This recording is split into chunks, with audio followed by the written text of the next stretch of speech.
Vamos falar de poker? Jogando do Big Blind versus C-Bet do Button. Na verdade, era C-Bet do Cutoff que eu queria ver, porque a gente já teve uma aula aqui, né, sobre o C-Bet do Button. Enfim, a gente vai estar analisando hoje sobre Cutoff Open. Por que eu escolhi o Cutoff, né? Por causa que ele representa mais a maioria das posições ali, né? Ele se assemelha mais a um range de middle position, né? Quando a gente olha para a estratégia do cutoff, ele leva 37. Beleza, ele não é tão loose quanto o Button, por exemplo, que poderia abrir próximo de 52, 51, mas também não é tão tight como o TG1, por exemplo, que poderia abrir só 22%. Então o cutoff fica ali na metade do caminho e ele vai representar uma média, né, entre um range bem agressivo e um range mais tight. Ele vai ficar ali na média e a gente tem que aprender a se defender pós-flop contra esse range, né? Eu estou simulando aqui uma situação de 40 blinds efetivas, né? Poderia simular em qualquer outra faixa de stack, né? Vocês conseguem ver aqui em cima as faixas de stack. Então o cutoff abriu raise e o primeiro ponto que a gente tem que entender é a defesa pré-flop, né? Analisando um jogo de chip EV, a gente pode dar call aqui com algumas mãos que em game pode ser difícil pra gente, né? Dama 6 contra cutoff, é mais provável que contra Button a gente sempre dê esses calls. Contra cutoff a gente já costuma respeitar um pouco mais. Somente 30% de fold pré-flop, né? Então o primeiro ponto aqui é conseguir entender como tá as frequências de vocês nesse spot. Se chegaram aqui, botaram o olho nas frequências de vocês e viram que estão foldando 50% pré-flop, já tem um grande buraco no pré-flop, né? Porque o que vocês têm que entender como jogadores de poker profissionais que querem ser lucrativos é que o dever do jogador ele é VPIPar, ele jogar, né, todas as mãos que permitem que ele jogue lucrativamente. É justamente por esse motivo que o cutoff vai ter esse range de open, porque essas mãos são que, num jogo teórico, e é sempre importante partir da teoria, porque a partir dela a gente entende um equilíbrio do jogo, e a partir desse equilíbrio a gente consegue entender se a gente vai jogar mais mãos ou menos mãos, né? Mas, de uma maneira geral, o cutoff é permitido, ele gera EV abrindo 37% do range daqui. Tem alguns EVs bem baixos, como 006, de uma mão como Rei 9 off. Não é bem baixo, não, é um EV relativamente alto. E o que eu queria mostrar para vocês é que essas defesas de Big, ela também tem um EV parecido com os Opens, né? Então, no caso, defender o Big aqui com Rei 4 off ou com Dama 6 off, ele gera o mesmo EV do que abrir com Rei 9. Então, a nossa meta no jogo é VPI para jogar todas as mãos que nos permitem jogar de uma maneira lucrativa. Então, o primeiro ponto é entender os buracos que a gente tem pré-flop.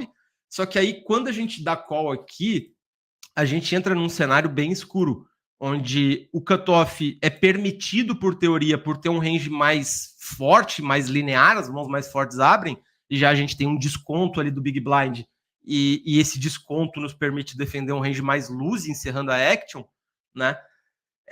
Por causa desse confronto de range contra range, a gente percebe que o cutoff está autorizado a se betar muito, né? Se a gente pegar a frequência de todos os bordos, que é isso que o report aqui do GTO Wizard ele nos traz, né? O cutoff poderia se betar em 80% dos bordos. A maior parte das vezes vem com uma size baixa, né? De 20% do pote ou 33% do pote. Deixa eu ver aqui se eu consigo ver essa tabela de uma outra maneira.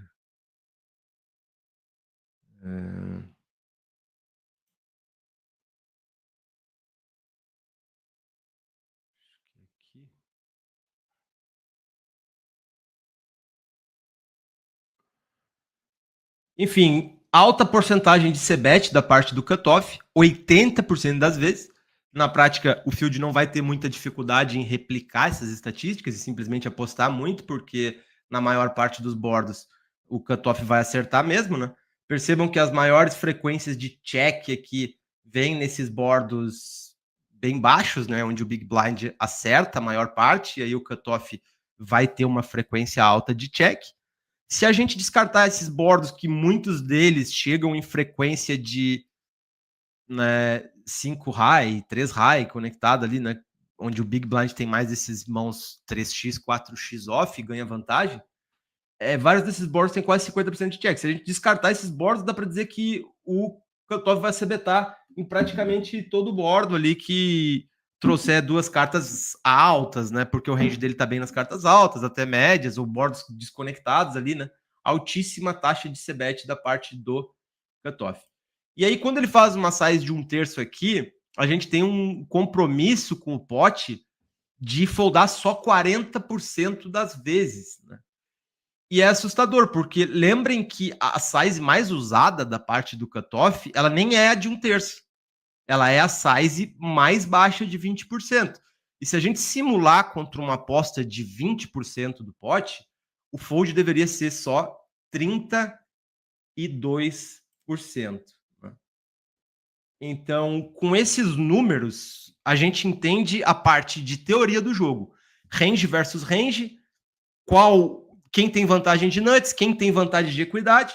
Quem tem vantagem de nuts e equidade na maior parte dos boards é o cutoff, porque ele tem as mãos mais fortes, ele vai poder apostar na maior parte dos boards em muita frequência, né? Então, essa é a parte teórica do jogo. Depois a gente parte para MDF, que é dependendo do tamanho da aposta do meu adversário, mais eu tenho obrigação de defender. Né? Se o cara vem aqui e overbeta 125% do pote, eu já não preciso foldar só 32%, eu já posso foldar o dobro.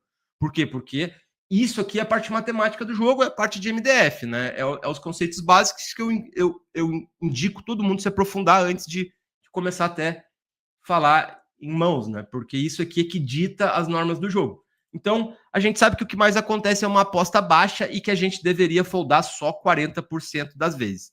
O que eu vou apresentar para vocês hoje é a maneira que eu venho estudando e que é a forma mais efetiva. Vai ser um estudo curto, até porque eu tenho um compromisso logo mais, mas vocês vão conseguir aprender muito e replicar isso em jogo também, né? Quando eu olho para esse número aqui e vejo que 40% de fold só, né, mesclando todos os boards possíveis, é óbvio que dependendo de board para board vai ter diferenciações, né? A gente pode, por exemplo, tratar com dois bordos valete high, né? No board do valete 10 e 2, o Big Blind ele vai foldar 45%, né, para 1/3, mais do que folda overall. Por que isso? Por causa que é um board conectado com duas cartas altas, né? Lembra que o range do cutoff, ele acerta em cheio esse board, né? E quando a gente bota a curva de EV, o cutoff, que é a linha verde, ele é favorito em toda parte do jogo e se mantém favorito até o final. Isso aqui significa o range dele todo é mais forte, né, nesse board, e isso permite com que ele possa apostar aqui nesse board 100% do seu range e o Big Blind tenha que foldar 45%. Se a gente muda um pouquinho o board, só troca o 10 por um 6, por exemplo, o Big Blind ele já começa a acertar um pouco mais esse board e ele já tem mais obrigação de defender, porque a não ser que tu esteja esmagado em equity, tu tem que começar a defender próximo do equilíbrio para não ser explorado, né? Então a gente vê que no valete 6-2, apesar de o cutoff ser favorito, no final da curva, eles quase se assemelham. Isso significa o quê? Que o Big Blind também tem mãos muito fortes nesse board. Não é como o valete 10 e 2, onde a maior parte dos overcards e overpairs e dois pares está na mão do agressor. Aqui a gente já tem 6 e 2 suited no nosso range, a gente já tem valete 6 suited, né? A gente já tem valete 7 off, que é um top pair melhor, então o nosso range ele começa a acertar mais, e quanto melhor a textura desse board para a parte do Big Blind, obviamente menos a gente vai conseguir foldar para uma aposta pequena, né? Quando, por exemplo, num board com 3 cartas lows, onde o cutoff aposta de novo com a mesma size, agora o fold só é 33%. E isso aqui deixa a galera um pouco confusa, porque quando a gente fala de MDF, não muda nada, né?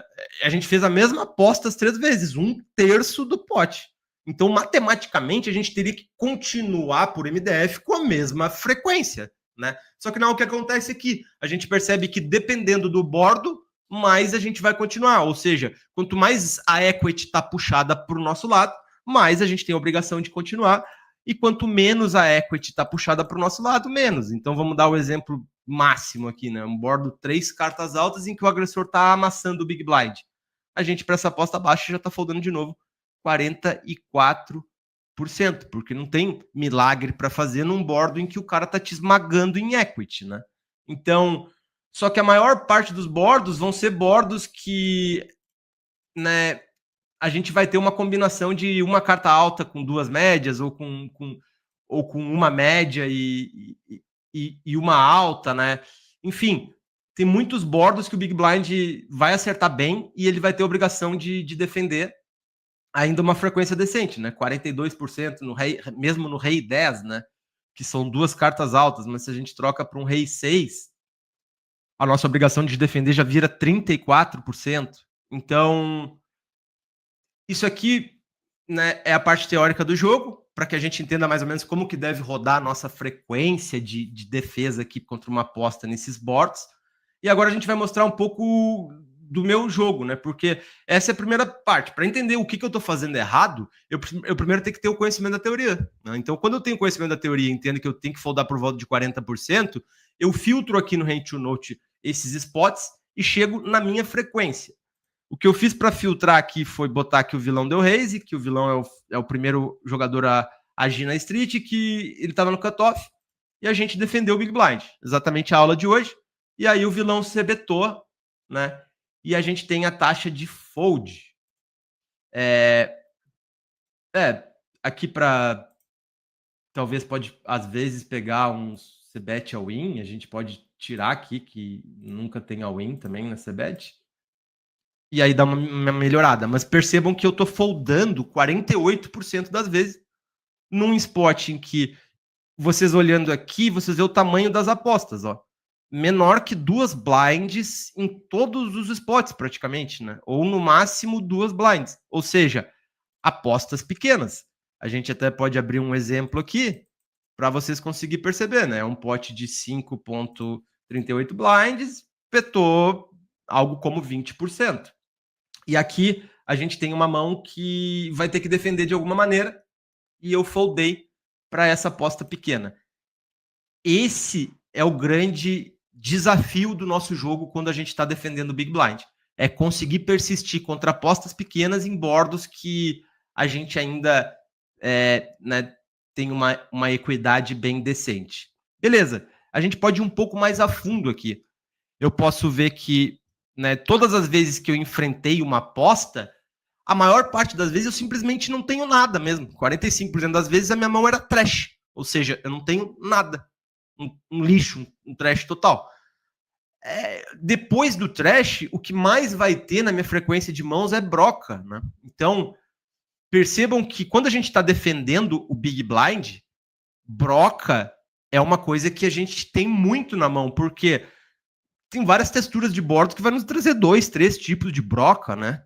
E meio que quase tudo que é bordo vai trazer uma broca, porque ele só precisa que tenha a conexão entre duas cartas ali, né? Então, acaba que é algo muito frequente, né? Então, é óbvio que contra uma aposta pequena aqui, a gente não vai estar foldando as mãos fortes. A gente fez 2 pares só 5% das vezes. A gente fez top pair mais 6, middle pair 8, enfim. A gente tem várias frequências do que vai acontecer nos boards misturadas, mas a maior parte do nosso range é um lixo total mesmo, né? Só que o que a gente tem que entender também é que a maior parte do range de CBET dos caras também é um lixo total, né? Se a gente pegar um exemplo aqui do CBET do cutoff no rei 8-6, né? Aí a gente vai para o range do cutoff aqui e vai um pouco mais a fundo no range dele. Ele tem 28% das vezes nada, que é tipo dama high, valete high. Ou seja, 1/3 das vezes ele tá botando dinheiro aqui sem absolutamente nada. Outras 25% das vezes é só esse high, que é uma mão que também vai ter dificuldade de enfrentar uma reação. Então a gente tem que entender que, na maioria dos bordos, os dois ranges não vão acertar em cheio. E aí, quem conseguir se defender melhor com as armas que tem, vai ter uma lucratividade melhor, né? O que eu percebi aqui? Vamos direto agora para os meus folds, né? As 48% das vezes que eu dei fold, outras 31% eu paguei, e 20% das vezes eu dei raise e flop. Dessas 48% que eu dou fold, eu consigo ver exatamente as mãos que eu foldei. E a gente percebe aqui no quadro da direita que 84% dos meus folds eram trash, absolutamente nada. Então, quando a gente olha para isso, a gente tem uma reflexão. Bom, eu não estou foldando 2 pares, eu não estou foldando overpair, eu não estou foldando top pair, eu não estou foldando... Teve aqui uma margem de erro de low pockets, né, que é o quarto par, mas beleza, 6 brocas aqui, que pode ter sido uma distração ou outra, mas não é aqui que está pesando, entendeu?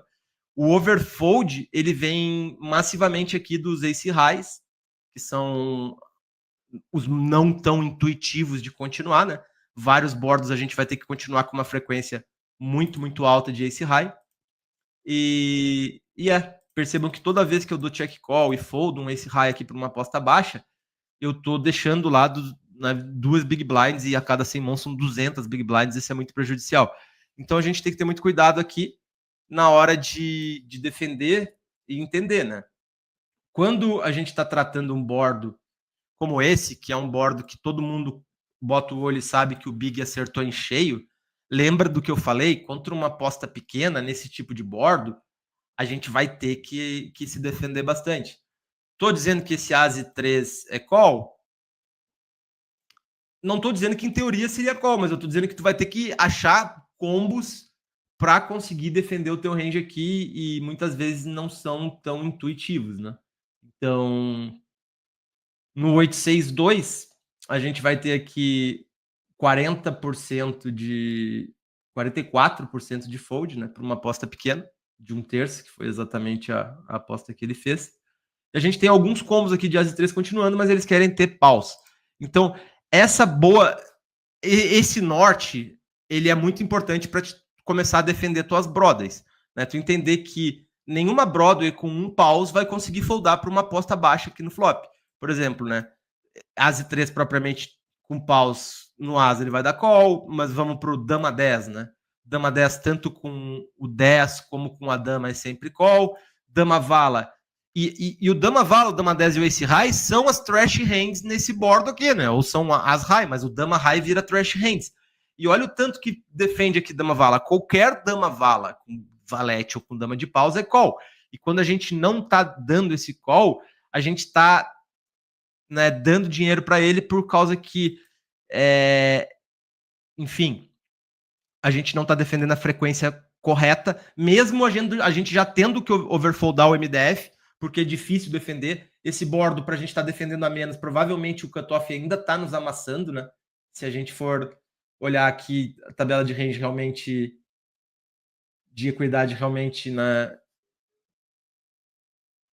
o cutoff vai seguir tendo as mãos mais fortes, que vão estar representadas muitas vezes ali pelos overpairs, e que vão ser a maior parte desse EV. É uma coisa interessante também que o cutoff ele deveria fazer apostas, né, mais fortes, né, sizes maiores nesse board. Ele não deveria ter essa aposta baixa. Então, quando a gente recebe esse tipo de aposta nesse tipo de bordo, a gente tem bastante de dificuldade de interpretar qual é o real range do cara, né? Mas aquilo. A gente, quando dá call aqui, a gente tem mais 2 streets para jogar, né? A gente tá pagando 2 para concorrer a um pote de 10. A gente precisa ganhar a mão 20% das vezes. E se a gente conseguir blefar ele em outras streets, realizar acertando o as, né? Esse tipo de coisa já vai ser lucrativo. Outro ponto é que a gente pode investir mais fichas, talvez, para blefar, porque se a gente olha para a teoria e percebe que, opa, esse cara não deveria ter essa size nesse bordo, e ele faz, é provável que ele esteja fazendo com o range todo distorcido, então é um alvo de ser atacado bem fácil. Não estou dizendo que eu pegaria esse Asi 3 e daria check raise, mas eu estou dizendo que se eu tenho o Asi 3 com 3 de paus, ele já pode ser um candidato, sim, porque bloqueia flush draws do lado de lá, porque tem uma equidade, mesmo que com 3 de paus contra qualquer overpair sem paus da parte dele ali, né, que é o backdoor flush, backdoor sequência que existe com essa mão. Então poderia ser uma maneira agressiva, porque a gente tem que encontrar mais maneiras de defender, né? Aqui outro bordo com uma característica que acontece muito, né? Tipo, rei 6 e 2 é um bordo bem seco. E o que eu mais vejo aqui é a galera foldando ainda muita broca, muito 2x, sabe? Quando a gente para pensar no field, boa parte do field aqui vai foldar um par ainda para uma aposta tão baixa. Então, é um erro muito grave e que precisa ser corrigido. Porque imagina, se tu já tá overfoldando, né? Tu já tem uma estratégia que tu tá foldando mais que o MDF, porque quando a gente joga em posição, a gente defende o MDF perfeito, mas fora de posição a gente não consegue. Principalmente aqui do Big, que o nosso range tem um desconto de defender pré-flop. E aí, a gente tá enfrentando essa aposta pequena, percebe que nenhum 2 folda, né? Nenhum 6, obviamente, que é até melhor, né? Mas, enfim. Quando a gente tá foldando um par de 3, por exemplo, no rei 6 e 2, automático, a gente tá perdendo quase um big blind de EV no longo prazo, e é altíssimo. Mas, claro, o 3-3, às vezes um par é mais fácil de ver, mas percebe o EV do 5 e 3, cara, de dar call aqui, ou de aumentar, sabe? Por quê? Por que a gente tem que conseguir continuar com essas mãos para não ficar overfoldando pesadíssimo? Por causa daquilo. Tipo, se eu mostrei para vocês que eu já tô overfoldando e eu não tô foldando muita broca, muito par, é porque eu tô overfoldando aqui, ó. Tipo, lembra dessa mão que a gente tava avaliando? As 4? Ela pode ser um blefe aqui. E numa frequência alta, com alguns combos, entendeu?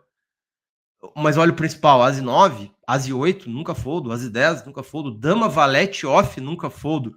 Então, boa parte do nosso overfold nesse tipo de situação vai ser com essas mãos que a gente não tem facilidade de ver. É óbvio que quando a gente começa a ter uma bagagem de poker, começa a estudar sobre check raise e flop, a gente consegue começar a dar os check raises aqui, né?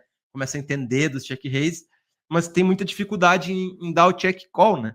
E, pô, a gente tem que lembrar que, de novo, o investimento eu tenho que pagar 2 blinds para puxar 10, então vamos dar o exemplo aqui do Dama Valete, vai. Cara, vai ter inúmeros cenários. O Dama Valete, ele pode pegar um par Tane e aquela equidade ali, por exemplo, que era baixíssima, virar altíssima, porque agora tá ganhando de par de valete, de par de 10, de as e valete, de um monte de mão, né? Então, uma mão que tinha 0 equity num turn dama passa a ter 5 bebês de EV, né? Mas vamos pegar uma blank mesmo, que a gente vai partir para um blefe aleatório, sei lá, bater uma carta meio perigosa ali, que a galera pode frear um pouco mais para o Big Blind, né? Um 5. Então, Big Blind vai ter 60% de check nessa carta, porque entende que é uma carta, o cutoff, né? 60% de check, porque entende que é uma carta que acerta mais o Big Blind. E aí ele vai lá e vai dar check behind. E aí, a gente vai pegar esse Dama Valete e vai blefar ele num River 2. E a gente vai ver que uma mão que não tinha nada de EV no flop, dependendo da runout e da agressividade do jogador nas streets futuras, ela tá gerando aqui 2 big blinds e meia por blefar all-in, né?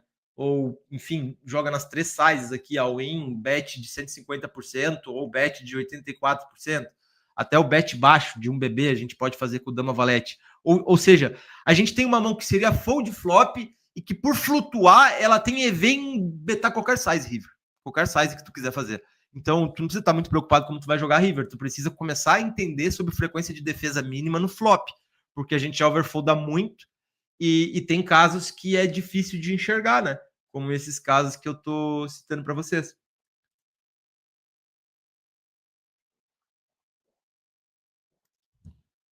O que vocês acham, galera? A maior parte do fold de vocês vem da onde aqui? Contra esses ranges mais luzes ou até os mais... Ó, 6, 6 e 9. Cara, aqui a gente tem uma vantagem de 6 tão forte que ela vai obrigar o cutoff a ter um range de check, né? E o principal, vai nos dar bastante frequência de check raise também. Lembrando que a gente está filtrando minhas mãos aqui e vendo várias stack sizes diferentes, mas a gente está focando aqui nosso estudo numa size de 40 big blinds deep mesmo, né? Então, quando a gente vai aqui de novo para a estratégia do flop, no 996, acontece que o cutoff tem que obrigatoriamente ter um range de check, porque o big tem muito 6x, e que quando ele beta na size baixa 1.2, que é a mais usada nesse tipo de bordo dobrado, e acho que nesse tipo de bordo até o field se aproxima mais da size correta ali, né, que é a baixinha. Olha o que acontece, a gente tem que foldar só 35%, e a gente tem que começar a dar check raise com um monte de mão que não são nada, né? Um monte de dama high, rei 10 high, a gente tem que dar um monte de check raise com rei high. Então, realmente é muito difícil defender o Big Blind em texturas de bordo do Big Blind. Por quê? A gente tem tanto 6 no nosso range que a gente está autorizado a dar tanto check raise por valor aqui que a gente vai ter que encontrar uns blefs que não são naturais. Porque se tu começar a pegar só os blefinhos natural aqui, vou dar check raise com 2 cartas de ouro conectadinha no 9 e no 6, sei lá, que é o exemplo aqui do Dama 8, que faz quase puro, né? Ou do Vala 8, que faz quase puro. Cara, esse é o level 1 do check raise aqui, né? Mas ele é muito simples. A gente tem que começar a entender sobre frequência mínima de defesa. E aí a gente volta ali para vários AX aqui que praticamente nenhum folda nesse board.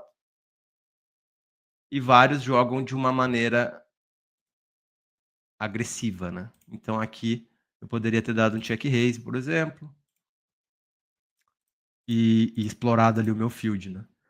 Essa textura de bordo, a gente vai ter que jogar mais honesto. A gente sabe ali que, né, no rei e dama, o cara tem todas as mãos muito fortes, trinca de rei, trinca de dama, rei, dama, as e rei, as e dama, tipo, a gente tá cruchado nesse board. As e 7 com certeza é um fold. Rei 4-5, essa já é uma textura que já vai nos obrigar a continuar mais da parte do Big Blind.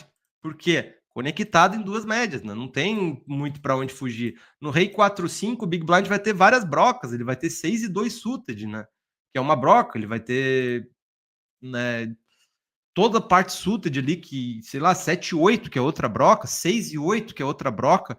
Então, percebe o quanto de broca o Big Blind tem nesse board. 6 e 8 suited, 7 e 8 suited, 2 e 3 suited, tipo, cara, muita broca.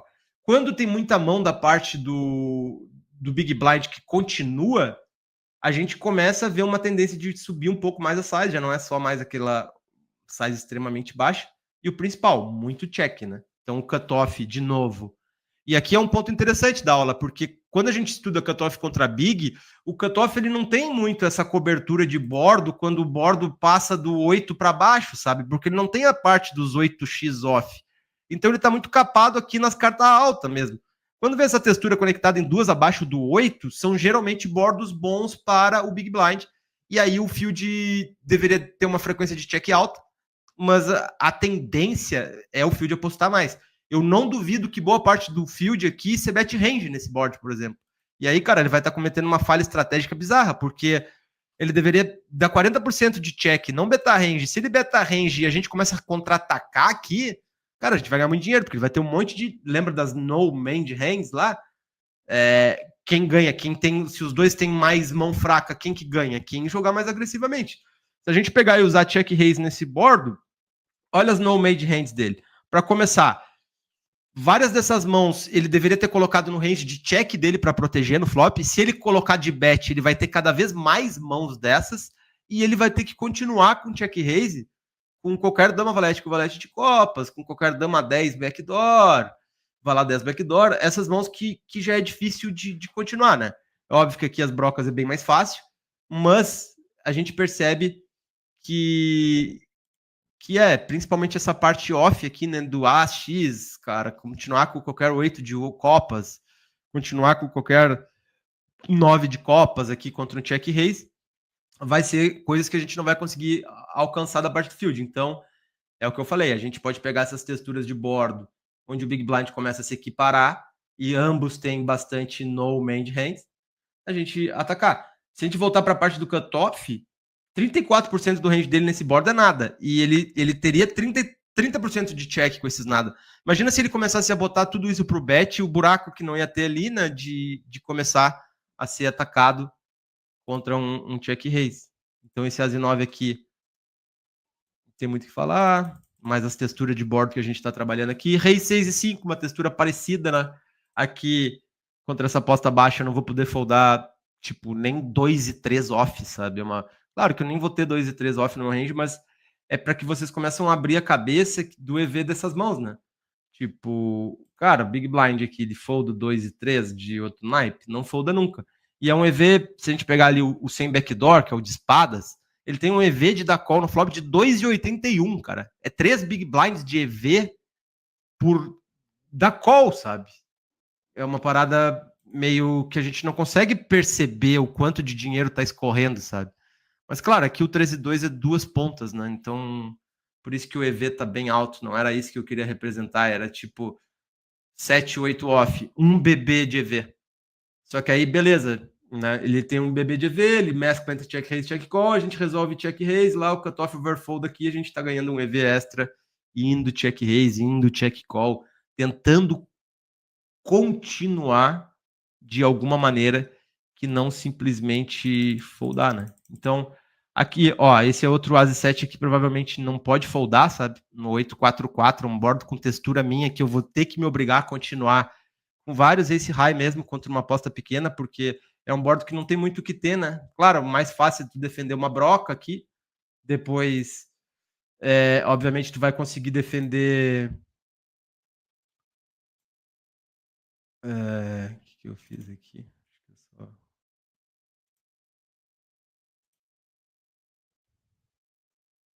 Só perdi aqui. 844. Cara, esse board aqui não tem como foldar um ace high não, né? A gente vai ter as trincas, a gente vai ter os 8x e depois a gente contra uma aposta pequena. Cara, isso que eu tô simulando todas as apostas aqui com 2 BB. Né? Se a gente for para 1.2 vai ficar escrachado.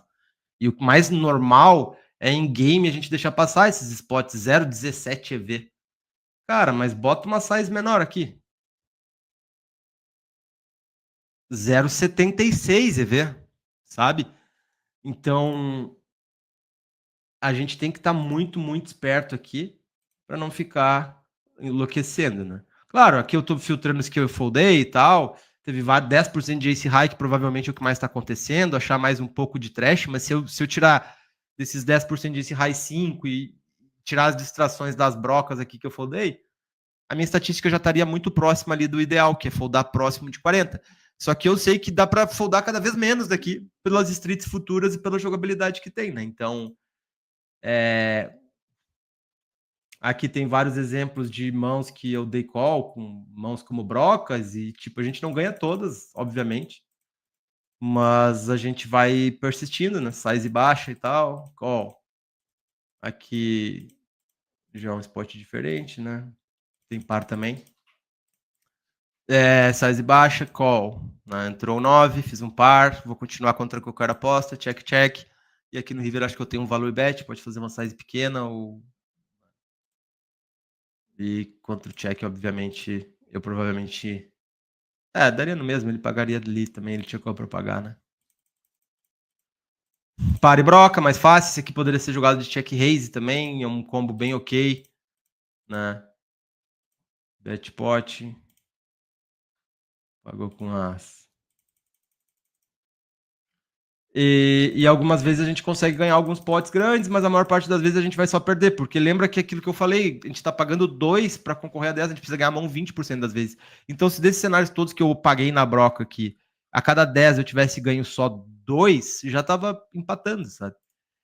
É isso que a gente tem que entender, porque é natural que quando a gente bota o olho aqui, pô, mas eu não tô ganhando com brócolis aqui, só vermelhinho, perde, perde, perde. Cara, não é assim que se olha, entendeu? Tu tem que olhar pela parte matemática. Se a cada 10 tu ganhar 2, tu tá empatando, né?